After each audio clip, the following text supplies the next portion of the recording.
ਇਹ ਕਬਰਸਤਾਨ ਕਿੰਨੇ ਸਾਲ ਪੁਰਾਣਾ ਹੈ? ਇਹ ਪਾਕਿਸਤਾਨ ਬਣਨ ਤੋਂ ਪਹਿਲਾਂ ਦਾ ਕਬਰਸਤਾਨ ਹੈ। ਇਹ ਹੁਣ ਇਹਨਾਂ ਦੀ ਲੰਬਾਈ ਸ਼ੁਰੂ ਹੋਣੀ ਹੈ। ਇਹ ਇੱਥੇ ਇਹਨਾਂ ਨੇ ਗੰਦ ਸੀ ਕਿ ਇੱਥੇ ਬੰਦਾ ਦਿਨ ਦੀਵੀਂ ਆਉਂਦਾ ਸੀ ਤੇ ਡਰ ਕੇ ਅਗਾਂ ਜਾਂਦੇ ਹੀ ਨਹੀਂ ਸੀ ਹੈਗਾ। ਉੱਥੇ ਪਿੱਛੇ ਦੁਆ ਮੰਗ ਕੇ ਚਲਾ ਜਾਂਦਾ ਹੈ। ਇਹ ਲੋਕਾਂ ਨੇ ਆਪਣੀ ਮਦਦ ਆਪ ਦਿੱਤੀ, ਆਪਣੀ ਮਦਦ ਆਪ ਕਰਕੇ ਤੇ ਇਹਦੀ ਸਫਾਈ ਕਰਾਈ ਹੈ। ਸਫਾਈ ਕਰਾ ਕੇ ਤੇ ਹੁਣ ਇਹਦੇ ਵਿੱਚ ਲਾਈਟਾਂ ਲੱਗਣਗੀਆਂ। ਇਹਦੇ ਵਿੱਚ ਬੜਾ ਅੱਛਾ ਮਾਹੌਲ ਹੋ ਗਿਆ। ਤੋੜ ਤੱਕ ਝਾਤੀ ਪੈਂਦੀ ਹੈ ਕਿ ਇੱਥੇ ਜ਼ਿਆਦਾਤਰ ਕਬਰਾਂ ਕੱਚੀਆਂ ਹਨ ਤੇ ਕਤਬੇ ਵੀ ਨਹੀਂ ਲਗਾਏ ਗਏ। ਤੇ ਇਹ ਵੀ ਕੋਈ ਕਮੇਟੀ ਨੇ ਕੋਈ ਇਹ ਚੀਜ਼, ਇਹ ਸਾਡੇ ਨਬੀ ਪਾਕ ਨੇ ਕਹਿਤਾ ਇੱਕ ਕਬਰ ਦੇ ਵਿੱਚੋਂ 72 ਵਾਦਾ ਆਣੀਆਂ ਨੇ। 70 ਤੇ 2 72। ਇਹ ਪੱਕੀ ਕਬਰ ਨਹੀਂ ਬਣਾਉਣੀ ਚਾਹੀਦੀ, ਇਹ ਕੱਚੀ ਰਹਿਣ ਦੇਣੀ ਚਾਹੀਦੀ ਹੈ। ਤੇ 72 ਕਦੋਂ ਆਉਣੀਆਂ, ਕਿਸ ਤਰ੍ਹਾਂ ਆਉਣੀਆਂ ਨੇ? ਇਸ ਤਰ੍ਹਾਂ ਹੀ ਆਣੀਆਂ ਨੇ। ਅਸੀਂ ਕੱਚੀ रखेंगे, ये मिट्टी ना मिट्टी हो जाना है। अस्सलाम वालेकुम जी, मैं हूँ अरसलान आज़म और उम्मीद नौ में आपको खुशामदीद कहता हूँ। इस वक्त मैं एक ऐसे कब्रिस्तान में मौजूद हूँ जहाँ के लोग जो अहले इलाका हैं वो उनका अगर कोई प्यारा मर जाए तो वो जनाब इसकी तदफीन ख़ुद करते हैं, कब्र की खुदाई ख़ुद करते हैं और सारा मामला जो है इस कब्रिस्तान की जो जितनी भी ये हिफाजत है वो ख़ुद कर रहे हैं। लाहौर का इलाका है जी लखू डेर और यहाँ के रिहायशी मेरे साथ मौजूद हैं।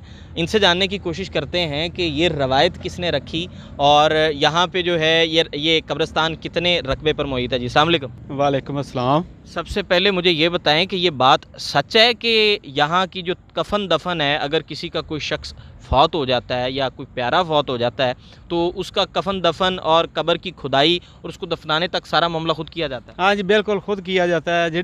जितने भी लोग होते हैं ना मोहल्लेदार, वो सारे एक एक दो दो आ जाते हैं।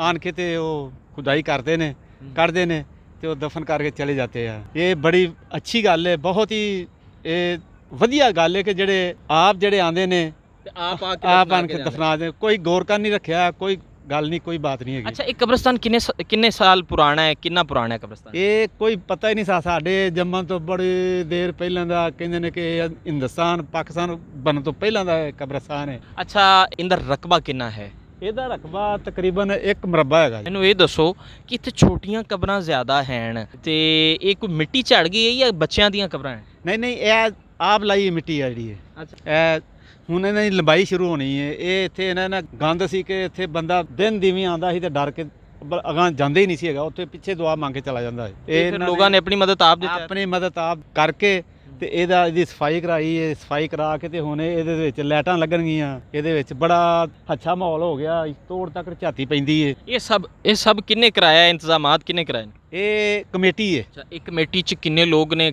ਕਿਹਾ ਇਹ ਜਾ ਰਿਹਾ ਕਿ ਹਰ ਮਹੱਲੇ ਦਾ ਇੱਕ ਸ਼ਖਸ ਜਿਹੜਾ ਹੈ, ਹਾਂਜੀ ਉਹਨਾਂ ਲਿਆ ਹੈ। ਹਰ ਮਸਜਿਦ ਦੇ ਵਿੱਚ ਹਰ ਮਹੱਲੇ ਦਾ ਉਹਨਾਂ ਨੇ ਬੰਦਾ ਲਿਆ ਹੈ। ਇਹ ਕਿੰਨੇ ਰਵਾਇਤ ਇੱਥੋਂ ਦੇ ਕੋਈ ਜ਼ਿਮੀਦਾਰ ਨੇ ਉਹਨਾਂ ਨੇ ਇਹ ਰਵਾਇਤ ਜਿਨ੍ਹਾਂ ਨੇ ਰਕਬਾ ਛੱਡਿਆ ਹੈ ਨਾ, ਇਹ ਸਾਰਾ ਕੁਝ ਕਰਦੇ ਨੇ। ਇਹ ਕੌਣ ਨੇ? ਕਿਹੜੀ ਜਿਹੜਾ ਜੱਟ ਬਰਾਦਰੀ ਨੇ। ਜੱਟ ਬਰਾਦਰੀ ਜਠੋਲ ਹੈ ਜਿਨ੍ਹਾਂ ਨੇ ਰਕਬਾ ਛੱਡਿਆ ਹੈ। ਅੱਛਾ, ਉਹਨਾਂ ਨੇ ਕਾਫੀ ਸਾਲ ਪਹਿਲੇ ਜਾਂ ਕਈ ਸੌ ਸਾਲ ਪਹਿਲੇ ਦਾ ਉਹਨਾਂ ਨੇ ਇਹ ਰਕਬਾ ਜਿਹੜਾ ਹੈ। ਹਾਂਜੀ ਹਾਂਜੀ। ਅੱਛਾ, ਇੱਥੇ ਮੈਨੂੰ ਇਹ ਦੱਸੋ ਕੀ सहूलियात की हैं? इत्थे कोई जनाजगाह भी है नाल, कोई वजूदा? एक शरीफपुरे जनाजगाह है, एक लखोडैर जनाजगाह है ते जेड़े झुग्गियां वाले ने वो कट ते लिया के ते जनाजा पढ़ा लेंदे ने रिंग रोड ते। ये बड़ी अच्छी गल है कि शरीफपुरे वाले ने जनाजगाह बड़ी बेहतरीन बना ली है। लखोडैर वाले ने बड़ी वधिया बना ली है। मतलब ये छोटे जे इलाके च 3-4 जनाजगावां बनाईयां? हाँ जी बिल्कुल बना दी। अच्छा, इस कब्रिस्तान दी जगह जिहड़ा है वो मतलब किन्नी जगह ते कबरां बन चुकियां ने ते किन्नी जगह खाली हो रही है? जिस तरह आबादी वधदी जा रही है ना ते दिन ब दिन जिहड़ा है वो कबरां वास्ते जगह घट रही है। नहीं जगह बड़ी वसी है। वो पर बाग लाया है। ये एक अल्लाह ताला दा नेक बंदा सी, ਉਹਨੇ ਸਾਨੂੰ ਪਿਛਲੇ ਸਾਲ ਵੀ 1000 ਪੌਦਾ ਦਿੱਤਾ ਸੀ। 1000 ਪੌਦਾ ਤੁਰ ਪਿਆ ਹੈ। ਐਰਕਾ ਵੀ ਸਾਨੂੰ ਉਹਨੇ 1000 ਪੌਦਾ ਦਿੱਤਾ ਹੈ ਤੇ ਉਹ ਖੁਦ ਆਪ ਲਾ ਕੇ ਗਏ ਨੇ। ਆਪ ਉਹ ਲਾ ਕੇ ਗਏ ਨੇ। ਉਹ 3 ਦਿਨ ਆਂਦੇ ਰਹੇ ਨੇ ਤੇ ਆਣ ਕੇ ਲਾ ਕੇ ਸਵਾਬ ਸਮੇਟਿਆ ਜਿੰਨਾ ਸਮੇਟਿਆ ਜਾ ਸਕਦਾ। ਉਹਨਾਂ ਦੇ ਉਹ ਤੇ ਜੰਤੀ ਰੂਹ ਨੇ। ਅੱਛਾ, ਤੁਹਾਡੇ ਵੀ ਇੱਥੇ ਕੋਈ ਪਿਆਰੇ ਦਫਨ ਹੈ ਨਾ? ਹਾਂ ਜੀ, ਸਾਡੇ ਇੱਥੇ ਸਾਰੇ ਵੱਡੇ ਸਾਡੇ ਮਾਈ ਬਾਪ ਸਾਰੇ ਇੱਥੇ ਦਫਨ ਨੇ। ਅੱਛਾ, ਆਖਰ ਤੇ ਲੋਕਾਂ ਨੂੰ ਪੈਗਾਮ ਕੀ ਦੇਣਾ ਚਾਹੋਗੇ? ਕਈ ਜਿਹੜੇ ਹਨ ਕਈ ਕਬਰਸਤਾਨਾਂ 'ਚ ਹੁੰਦਾ ਇਹ ਹੈ ਕਿ ਆਪਣੇ ਪਿਆਰਿਆਂ ਨੂੰ ਦਫਨ ਕਰਕੇ ਲੋਕ ਚਲੇ ਜਾਂਦੇ ਨੇ।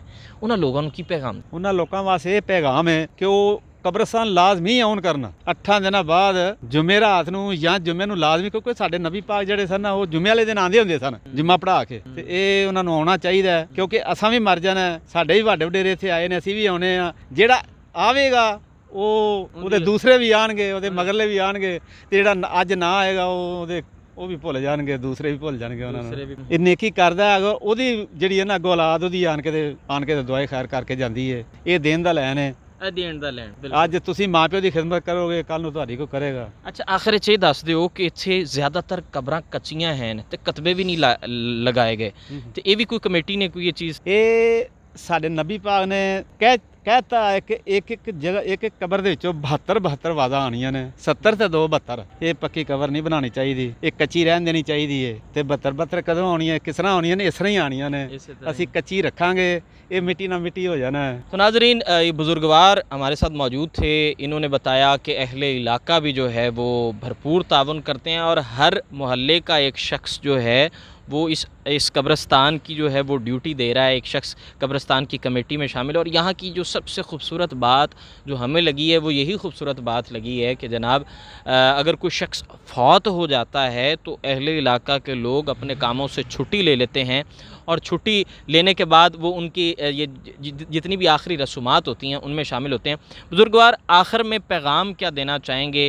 और यहाँ के ना जो यहाँ पे लिखा भी हुआ है कि कब्रें नहीं पक्की करनी चाहिए, कतबे नहीं लगाने चाहिए, ठीक है, आखिर में पैगाम क्या देना चाहेंगे? मैं तो ये पैगाम देना वा कि हर कब्रिस्तान हर महल्ले वाले नूं चाहिदा है फौतगी हो जाए इत्थे आन के ये वेखन हल्फ करन, हर बंदे नूं हक हासिल है। ये फलाई काम है, ये मेरा तेरा काम नहीं हैगा, ये सारिਆਂ ਦਾ हक है। ਤੇ ਇੱਥੇ ਆਣ ਕੇ ਕੰਮ ਕਰਨ, बढ़ चढ़ के ਹਿੱਸਾ ਲੈਣ, ਇਹਨੂੰ ਆਣ ਕੇ ਤੇ ਇਹਨੂੰ ਸਾਫ਼ ਸੁਥਰਾ ਰੱਖਣ ਤੇ ਜਿਹਦਾ ਕੋਈ ਫੌਤ ਹੋ ਜਾਵੇ ਉਹਦੇ ਨਾਲ ਤੁਰਨ ਤੇ ਆਣ ਕੇ ਤੇ ਇੱਥੇ ਉਹਦਾ ਕਬਰ ਕੱਢ ਕੇ ਉਹਨੂੰ ਦਫਨਾ ਕੇ ਤੇ ਫੇਰ ਜਾਣ ਤੇ ਮੁੜ ਕੇ ਵੀ ਲਗੇ ਆਣ। 8 ਦਿਨ ਹੀ ਆਉਣ, ਹਫਤੇ ਬਾਅਦ ਆਉਣ, ਅੱਬਲ ਤੇ ਰੋਜ਼ ਆਣਾ ਚਾਹੀਦਾ, ਚੱਕਰ ਲਾਣਾ ਚਾਹੀਦਾ, ਚੱਕਰ ਲਾਣਾ ਚਾਹੀਦਾ। ਚੱਕਰ ਲਾਵਾਂਗੇ ਤੇ ਬਿਹਤਰੀ ਹੈ। ਕੱਲ ਸਾਡੀ ਕਬਰ ਤੇ ਕੋਈ ਆਏ, ਸਾਡੇ ਤੇ ਵੀ ਕੋਈ ਆਵੇਗਾ ਤੇ ਜੇ ਅਸੀਂ ना आवांगे तो फिर साढ़े ते किन्ने आना है। नाजरीन, इनकी गुफ्तगू आपने मुलाहिज़ा की और बड़ी खूबसूरत पैगाम के साथ इन्होंने वीडियो का इख्तिताम किया है कि कल को हमारी कब्र पे भी कोई आएगा जब हम अपने वालिदैन या अपने अजीज़ व अकारिब की कब्रों पर आएंगे। मज़ीद इंशाअल्लाह कुछ इन्फॉर्मेटिव वीडियोज़ लेकर आपकी खिदमत में हाजिर होते रहेंगे। अपने मेज़बान अरसलान आज़म को इजाज़त दीजिए। अल्लाह निगहबान।